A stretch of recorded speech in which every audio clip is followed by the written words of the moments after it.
Mas a questão da liderança, os líderes, né?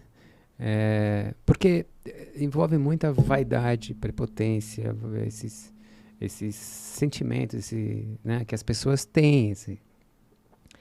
E no mundo corporativo, a vaidade atrapalha muito, né? Porque, como você falou, o cara pega um crachá, ele tem um carro da companhia, ele tem um monte de benesses que é daquele personagem, né? Uhum. Mas o duro é que as pessoas incorporam isso achando que aquilo é o real da vida também. Dá uma atrapalhada na pessoa, né? Essa Dá uma consciência- inflada, dá né? uma- é. Dá uma Ele superfaturada, acredita né? no personagem, Ele né? acredita no personagem. Quando você perguntar para mim assim, mas como é que é isso? Então você põe o divã lá na sala do CEO e fica escutando ele, ou escutando os outros. Não, a gente faz um trabalho que é fundamental, que é assim, ó, um monte de adulto, né? Vamos pensar só na autogestão, tá? Pensar lá na autogestão, CEO e o C-Level, tá? Uhum. São adultos, são caras extremamente inteligentes, com carreiras brilhantes, com entregas espetaculares, estão lá, não é à toa, Uhum. né? Só que qual que é a dimensão de confiança entre esse board, né? Qual é o parâmetro? Qual que é a condição primeira para você enfrentar um mundo incerto, um mundo volátil que a gente está vivendo hoje? Você tem que se transformar muito rapidamente, responder com transformações muito rápidas, e isso pressupõe que ninguém sozinho tem a resposta para isso. Então você precisa ter muita cooperação, muita troca, e aí entra a escuta. E não só desse board. Pelo contrário, sim. quem vai saber Se resolver espalha, muitas né? das coisas é o pessoal da linha de frente, né? Operacional. Operacional, que vai trazer novidades do campo, né? Então, se botar todo mundo para se escutar, isso pressupõe assim uma certa espécie de inteligência coletiva, né? Capaz de produzir um saber muito mais qualificado, muito mais potente do que um grande sábio que vem com uma sacada. É muito difícil ter isso hoje, né? Então, cada vez mais é uma produção coletiva. E isso pressupõe uma outra ética de relação, né? Então, essa confiança, ela é a condição básica para as pessoas se escutarem. Só que é uma confiança extrema, assim. Eu tenho uma frase que é assim, ó, é confiar tão profundamente que é possível desconfiar, sem que isso seja um mal-estar. Tá? Porque o desconfiar não é desconfiar da lisura, do processo, não. Da ética. Não, às vezes o cara não está num bom momento, tá? Eu posso achar que teus números não estão bons, por que você está falando isso? E é normal perguntar, Exato, questionar. exato. Né? Então isso precisa ser construído na experiência, na relação, né? Então a gente vai trabalhar com essa noção, né? E que não tem um único saber ali centralizado, embora um CEO, por exemplo, ele tenha um quanto do poder dele discricionário, que ele que está à frente daquilo e ele é responsável e que ele assina as coisas. Então tem hora que ele vai desagradar todo mundo e vai falar, vai por aqui. E que é normal também. E que é normal, e que isso faz parte, entendeu? Da maturidade. Então esse amadurecimento passa por isso, por você. Agora, o ponto que eu queria chegar é o seguinte, como é que você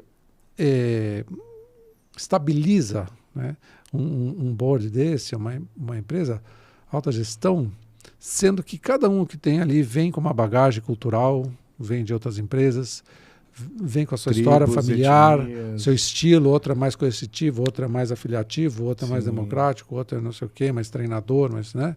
Tô mais protetor, mais bondoso. Como é que você questiona isso, né? Sabe aquela frase, né? Nivela, o cara se demite do chefe, não da empresa. Então, o pressuposto que a gente... E é uma grande verdade, É né? uma grande verdade. Então, como é que a gente encara esse desafio, né? Porque, como eu falei, não é tratar o sujeito psicanaliticamente ali, né? Você não vai fazer Porque terapia na sala lá. Não, ele vai... A gente vai desafiar essa organização a encontrar um que a gente chama de consenso mínimo. Então, o que é isso? São duas coisas que as empresas fazem cotidianamente, que é ter um propósito claro e um código cultural, né?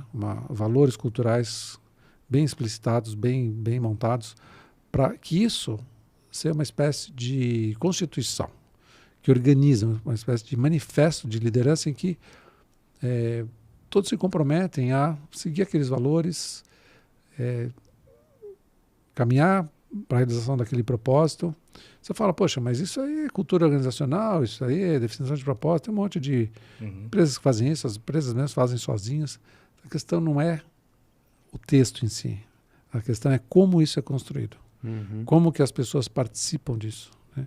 Então a gente faz isso de uma forma que todo mundo se sente um pouco dono daquele processo. Eu acho que isso é a grande virada, né? Essa é a grande chave, porque tem uma coisa que todas as empresas têm, missão, visão, valores, bonitinho lá, quem somos, né, o que acreditamos, os nossos valores e tal. E não poucas vezes, às vezes eu pergunto para o dirigente, falo, quais são os valores da sua empresa? O cara não, peraí, deixa eu ver no site. Deixa eu ver o quadro. Não é todo mundo, mas... a grande maioria. Porque assim, é uma coisa simples de se fazer, desenhar a visão, missão, muitas vezes muito né, de referenciadas, não ser a primeira escolha, né? O que isso mobiliza, né, nas pessoas? Você vai ser o primeiro nisso e eu com isso, né? O que eu ganho com isso? Né? Então, assim, e o que está ajudando muito a naturalizar mais isso que eu estou falando, não é uma propriedade da clínica corporativa fazer isso, mas eu acho que a gente tem um jeito de fazer com esse viés, né, com essa orientação psicanalítica, que eu acho que está muito receptivo, assim, às novas gerações. Né? Galera que está chegando nas empresas, né, que são o futuro, né, são os caras que vão suceder essa gestão que está aí. Esses caras têm essa visão, sabe? Às vezes um pouco idealizada, um pouco às vezes ingênua também, de vamos mudar o mundo e tal. Aceitam melhor, né? Aceitam melhor, querem isso. Então não estão ligados só em status, eu quero ter carro, ter poder, ações. Não, cara, eu quero... Tem cara que nem quer ser líder, eu quero ser um técnico. E tá tudo bem. E tá tudo bem. Eu não quero ter que cometer injustiças com meus amigos, né? Vou ser promovido. Deixa eu ficar aqui na minha tecnicalidade.